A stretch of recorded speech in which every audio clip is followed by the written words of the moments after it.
Aku njaluk tulung marang awakmu, uga ana Bagong. Siap kowe Gareng. Gong. Tangi Gong. Aduh. Lho. Kang Gareng. Bagong.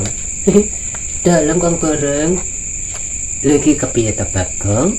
Kang Gareng lek ngenteni saka kadohan iki kok nganti suwene ra karuan jebul-jebulane Bagong nah keturunan kene Bagong.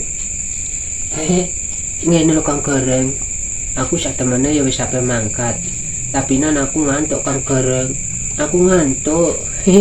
Ya maafin Kang Gareng. Ngene lho Ki Gareng ya. Bagong oleh ngantuk iki takjak bengi-bengi mantau situasi kondisi ngono Ki Gareng. Maksudnya piye Pak Gundul? Ngene iki musim tanduran. Tanduran awake dhewe iki ana ing Karang Kadempel. Piye mbah piye kudu disambangi ing jenenge tanduran. Lah ya maksudnya kepiye Pak Gundul? Iki ngono usum tikus Ki Gareng. Aku karo Bagong iki wis manto pas bengi ya Gong. Bener Nul, bener.